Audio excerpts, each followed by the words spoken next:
Imagine a quiet room in London, 1509. A man sits at a desk, his pen flying across the parchment. He isn't drafting a treaty or a military strategy. He's writing a satire, a joke, really dedicated to his friend Thomas More. For 7 days, he barely looks up, fueled by a sharp, restless wit. This is Desiderius Erasmus. At this moment, he is perhaps the most sought-after mind in the Western world.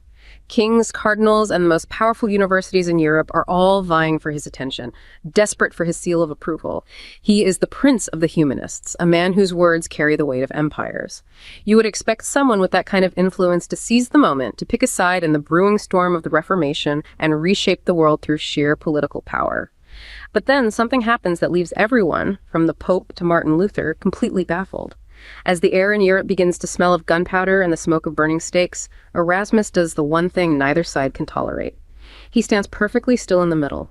He watches as Luther demands revolution and the church demands blood, and he simply refuses to join the shouting match. He tells the King of England and the Holy Roman Emperor that a word spoken with precision shall outlive the shout. It was a stance that eventually made him an outcast to the radicals and a danger to the fanatics. He was a man who could have been a kingmaker, yet he chose to spend his time arguing that children should learn through play and that truth should never be used as a weapon to offend. It leaves us with a haunting question. How does a man born of illegitimate origin, with no army and no title, end up holding the conscience of an entire continent in his hands? And why, when offered the chance to lead a revolution, did he choose the far more dangerous path of moderation? To understand that, we have to look at the scholar who believed that the ultimate human audacity wasn't found in violence, but in the quiet, persistent pursuit of reason. The practical power of that approach, that quiet pursuit of reason, it really becomes most evident when you look at the specific mechanisms he used to desanctify institutional corruption. And it begins with the application of highly sophisticated satire. Right. And to understand the impact of that satire, you really just have to look at its initial reception. There's this very precise historical moment that captures the dynamic perfectly. It was a small, private gathering in London Manor House. This is right after the text was completed. In a room full of influential nobles and scholars. Exactly. They're sitting there listening to a reading of what was basically just a private manuscript at the time. Yeah. This was the Praise of Folly. And the atmosphere in that room, it underwent this rapid, palpable transformation. Because the tension just skyrockets, right? You have the personification of folly, speaking as the narrator, systematically mocking the exact institutions that gave every single man in that room his power. She was dismantling the moral authority of corrupt bishops, stripping away the ideological justifications of warmongering kings. It just exposed the hollow nature of the elite rituals these guys participated in every single day. And there's this one reaction within that gathering that highlights the profound psychological operation Erasmus was pulling off. There was a young clerk positioned over in the corner of the room. A guy who had grown deeply cynical just from watching the daily hypocrisy of the court. Right, the unchecked ambition. And as the reading goes on, this clerk finds himself stifling a laugh. He realizes immediately that Erasmus is using humor not just to be entertaining, but as an impenetrable shield. A shield to deliver the most dangerous truths of the 16th century. Exactly. By letting this allegorical character of folly do the talking, Erasmus could safely articulate things that no sane person would dare say in public. I mean, doing that usually meant facing charges of heresy or treason. But Folly was up there declaring that the world was essentially being run by greedy children dressed in expensive robes. And the clerk in the corner experiences this moment of sharp clarity. He sees that the satire is executing a very specific political function. It was desanctifying the corruption. Erasmus operated on this brilliant psychological principle. If you can make individuals laugh at an institution or at a widely accepted lie, that lie instantaneously loses its structural power. It loses that unassailable authority. It was a methodical strategy for demanding a better world, challenging absolute authority, but doing it without resorting to the physical violence of the guillotine. No battlefields required. And the creation of this text, Moriae Encomium, it happened under such compressed circumstances. Just 7 days. In the year 1509. Yeah, he wrote it while he was stuck indoors, recovering from an illness at the home of his friend, the English intellectual Thomas More. And the title itself is this deliberate layered pun. Moriae Encomium plays on the Greek word moros, which means folly or foolishness, but it simultaneously references More's own surname. It was supposed to be an inside joke, just a private amusement for this tight circle of humanist scholars. but it gets secretly printed in France 2 years later, in 1511. And despite being an inside joke, it just rapidly proliferates. Over 40 editions published across Europe during his lifetime alone. It permanently passed into the canon of Western literature. It became the primary vehicle for spreading Northern European humanism. And the literary form he chose is so integral to why it worked. He used the structure of the mock encomium, which is a rhetorical discourse designed to parody the classical oration. Right. Exactly. He was drawing heavily on the satirical devices of the ancient Greek writer Lucian. A traditional encomium was a formal speech used to praise triumphant generals or great philosophers. But Erasmus inverts the whole tradition. He puts profound, if paradoxical, wisdom into the mouth of folly. He uses parody and irony to construct this devastating examination of human vanities. And the structural brilliance is that folly acts as the central orator, delivering a eulogy entirely for herself. She justifies it by claiming she knows herself better than anyone else possibly could. And that no one else in the world would bother to praise her anyway. Which establishes the philosophical baseline right away. She gives her genealogy, and she doesn't claim descent from the gods of wisdom. She claims her father is Plutus, the god of wealth. She explicitly designates Plutus, not Jupiter, as the true father of all gods and men. Born out of Plutus's passion for youth, right there in the Fortunate Isles. A mythological place of effortless abundance. And this lineage is a critical argument. It suggests that human affairs, at their very core, are driven by the pursuit of wealth and the impulsive energy of youth. Not divine providence or calculated reason. Folly then lists her entourage, the allegorical followers who help her control human affairs. It's an exhaustive list. Drunkenness, ignorance, self-love, flattery, forgetfulness, laziness, pleasure, madness, sensuality, intemperance, and sound sleep. All the heavy hitters. Right.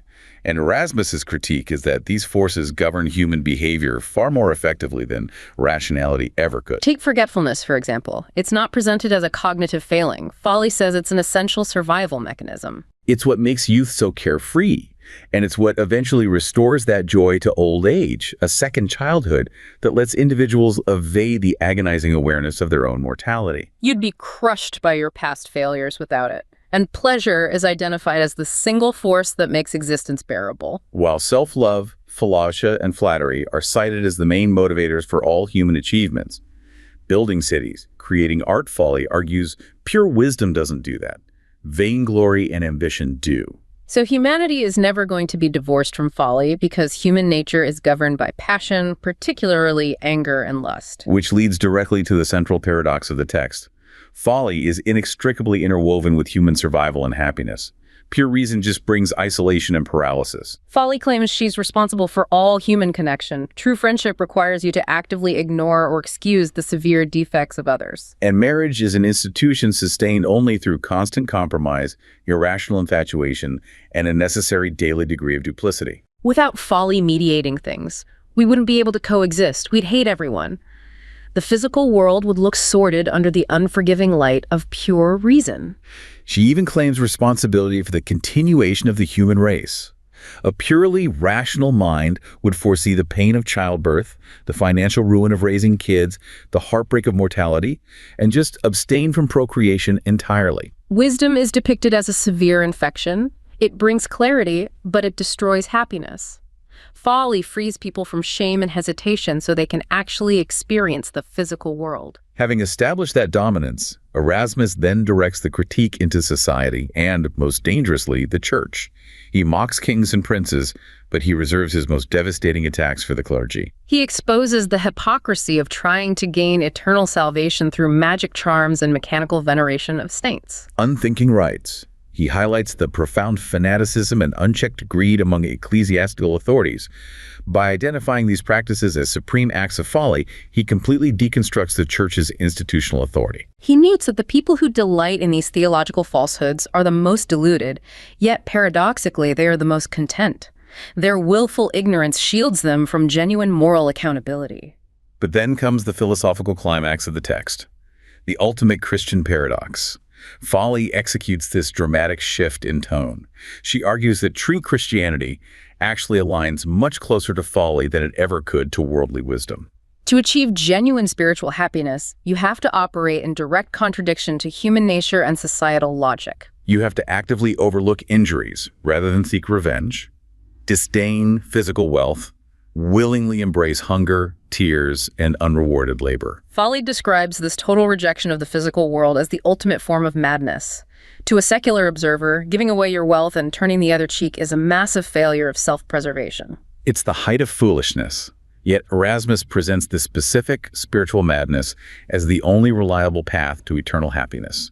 It requires a complete surrender of calculated self-interest. He uses folly for a dual purpose: to tear down the corrupt contemporary church, and simultaneously to elevate the pure, self-sacrificing essence of early Christian doctrine. He creates a theological vision where true wisdom is found exclusively in the worldly foolishness of absolute spiritual devotion. And these insights weren't just theoretical for Erasmus, they had immediate practical applications, specifically in education, which brings us to a compelling historical account of a schoolmaster in Louvain named Master Juste. Juste operated his classroom during an era when the wooden rod was universally considered the divinely mandated method for teaching. 16th century classrooms were damp, poorly lit, cold environments. Students lived under the constant threat of physical violence. But Master Juste took his meager personal savings and bought printed copies of Erasmus's pedagogical writings, and reading those texts caused a permanent shift in his perspective. He stopped viewing his students through the medieval lens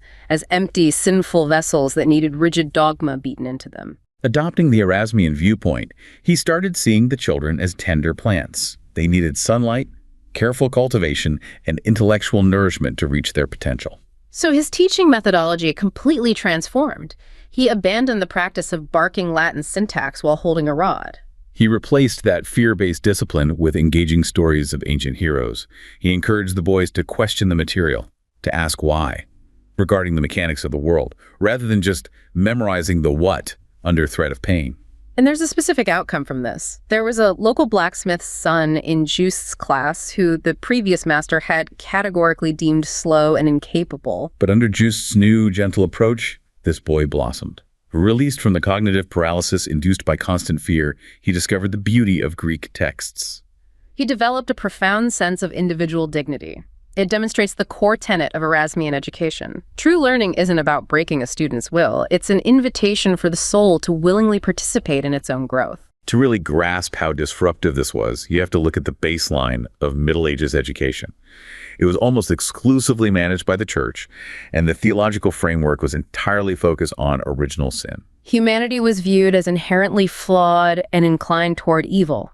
And with constant disease and early death around, the primary goal wasn't intellectual flourishing. It was saving the immortal soul from damnation. Exactly. So schools operated under strict routines and severe disciplinary measures to enforce absolute obedience. Instruction happened in monasteries or cathedral schools. Led by monks who saw themselves as spiritual guardians, the curriculum was highly restricted to religious studies and rote memorization of Latin liturgy. Critical questioning was strictly discouraged. It was viewed as a sign of sinful pride. Disciplinary measures were exceptionally harsh. Corporal punishment was institutionalized and universally accepted as a divine tool to literally drive out the sinful nature of the child. The classroom environment mirrored medieval theology. The fear of physical punishment mirrored the existential fear of eternal punishment. It reinforced the rigid hierarchical structure of society where unquestioning subservience was the highest virtue. The transition away from this was driven by the Northern Renaissance, with Erasmus as the undisputed leader. Humanist scholars were recovering ancient texts that offered different paradigms. Like the writings of Plutarch, his treatise on the education of children gained significant traction. Plutarch explicitly advocated for persuasion and reasoned admonition over physical abuse. He argued that beatings were for slaves, not free people. He promoted praise as an essential educational tool, and Erasmus formalized this humanist philosophy across Europe. Most prominently in two treatises, The Education of a Christian Prince in 1515, and on the subject of early liberal education for children, De Puris Statim ab Liberaliter Instituendis in 1529. In these texts, he vehemently opposed the institutionalized use of corporal punishment. He presented a radical argument. True discipline must be based on reason and internal conviction, not external fear. Children are naturally curious, and they should learn through play and gentle guidance, free from oppressive psychological pressure. The underlying philosophy is moral formation through the rigorous acquisition of knowledge. The effort required to study classical texts and debate philosophy actively shapes moral character. Discipline transforms completely. It ceases to be an external authoritarian force to suppress the will and becomes an internal mechanism for spiritual awakening and personal autonomy. Educators were instructed to guide students through reasoned admonition, leading to an internalized understanding of ethical standards. And the long-term historical impact of this shift is foundational to modern educational theory. It laid the necessary groundwork for Enlightenment thinkers. John Locke's 1693 work, Some Thoughts Concerning Education, argued for discipline through rational encouragement and building esteem. Directly echoing Erasmus's rejection of fear-based compliance. And in 1762, Jean-Jacques Rousseau published Émile, advancing the concept of a natural education where compliance stems from a rational understanding of consequences. Immanuel Kant later defined discipline as the guiding force that transforms animalistic impulses into autonomous, ethical action governed by rational judgment, all tracing back to Erasmus. And this trajectory continues directly into modern frameworks, systems like PBIS, positive behavioral interventions and supports, and SEL, social emotional learning, which focus entirely on creating a positive school climate, teaching self-regulation and social awareness. They reinforce positive behaviors rather than just punishing negative ones. Viewing discipline as a tool for emotional intelligence rather than suppression operates on the exact philosophical continuum initiated by Erasmian humanism. But while Erasmus sought to peacefully reform education and church practices, his commitment to moderation faced an existential challenge during the Protestant Reformation. A narrative that illustrates this tension perfectly centers on a typesetter named Hans in Basel. Hans worked in a bustling printing press during the absolute peak of the religious conflict tearing Europe apart. His daily labor involved setting the lead type for Martin Luther's uncompromising, fiery pamphlets. Texts that demanded a total revolutionary break from the Catholic Church. Hans's hands were physically stained with the ink of this escalating radicalism. But there was a noticeable shift when he received a new manuscript to typeset Erasmus's tract defending free will. As Hans set the pages, he physically slowed down. His attention was captured by words advocating for the profound complexity of the human spirit and the absolute necessity of moderation in theological disputes. It was a reasoned argument against the absolute certainty and destructive zealotry flooding the presses. The contrast between that text and the reality outside was terrifying. The polarized environment demanded that everyone choose a definitive side, entirely Catholic or entirely Protestant. The atmosphere was intense zealotry, book burning, the threat of military violence. Yet Erasmus refused to let the quiet flame of reason die. It highlighted his profound loneliness. He loved the historical church enough to dedicate his life to fixing its corruption, but he didn't hate it enough to support its violent destruction. Maintaining that position required immense moral courage, especially when factions all around were arming themselves with pikes and gunpowder. To understand the depth of this clash over free will, we have to establish the groundwork between Erasmus and Luther. Their relationship wasn't initially antagonistic. In 1516, Erasmus published the Novum Instrumentum Omne, the very first printed Greek New Testament. He included an updated Latin translation and extensive critical commentary. It championed the humanist principle of ad fontes, returning to the original sources. He proved that centuries of medieval translations had introduced significant errors into Christianity's foundational texts. And this scholarly achievement was the linguistic foundation that enabled Luther to translate the Bible into German. Without Erasmus's Greek New Testament, Luther's translation wouldn't have been possible. Initially, they seemed to be advancing a shared project of spiritual renewal, stripping away mechanical rituals and returning to the original teachings of Christ. But that alignment fractured violently as the Reformation escalated into a geopolitical revolution. By 1524, the pressure on Erasmus had reached a boiling point. Catholic authorities, including the Pope, demanded he publicly condemn Luther as a heretic. And the radical reformers fully expected Erasmus to unequivocally endorse their revolution. Refusing to engage in a political shouting match, Erasmus addressed the central philosophical theme of the religion: human agency and moral responsibility. In September 1524, he published De Libero Arbitrio, or The Free Choice of the Will. He systematically argued against the unyielding theological determinism characterizing Luther's movement. Erasmus maintained a nuanced position. Divine grace is the primary cause of salvation, but the human will retains a vital degree of freedom to cooperate with or reject that grace. He used extensive scriptural analysis to preserve human moral responsibility. He argued that if humans have no choice, then moral commands, sin, and divine justice become entirely meaninless. The initial reaction from Wittenberg was mixed. Philip Melanchthon, a brilliant scholar and close associate of Luther, appreciated that Erasmus elevated the debate to the most vital theological issue. But the broader reaction from radical reformers was aggressively hostile. They viewed any defense of free will as an attack on their doctrine of salvation by grace alone. And Luther's retaliation was swift and severe. Pressured by allies to silence Erasmus, Luther delivered a fiery sermon on October 9th, 1524. He explicitly outlined his uncompromisingly deterministic view of human nature using a famous image from Psalm 73. He described the human will as a mindless beast of burden placed exactly between God and Satan. Luther asserted that man is ridden by whichever cosmic force takes control of the saddle. If God rides the beast, it goes where God wills. If Satan rides, it goes where Satan dictates. Humanity entirely lacks any vestige of free will. They can't even choose to run toward either rider. God and Satan contend violently for possession of the passive soul. The conflict escalated into 1525. Luther finally read Erasmus's tract in its entirety. Despite response. When he finally published De Servo Arbitrio on the bondage of the will, it caused an irreparable fracture in Europe's intellectual landscape. Luther completely abandoned humanist dialogue. He delivered an unrestrained attack, labeling Erasmus an enemy of Christ, an Epicurean who cared nothing for true religion, and a mere skeptic. He declared absolutely no quarter would be given. Erasmus's defense of human agency was viewed as an unforgivable betrayal. In the face of this radicalism and personal defamation, Erasmus's stance remained utterly unbroken. He refused to succumb to the demands of Wittenberg or Rome. He maintained his philosophical commitment, stating, "Not by the sword, but by the word, thus does a true Christian fight." He remained steadfast in his belief that a peaceful Reformation, achieved through reasoned discourse and education, was the only sustainable path for European civilization. He viewed the physical destruction of institutions and the dogmatism of new Protestant sects as equally dangerous, and his final years perfectly reflect the isolating consequence of his moderation. He sought refuge in Basel, continuing his rigorous work while Europe literally burned around him. He died there in 1536. The specific circumstances of his death maintain a quiet defiance.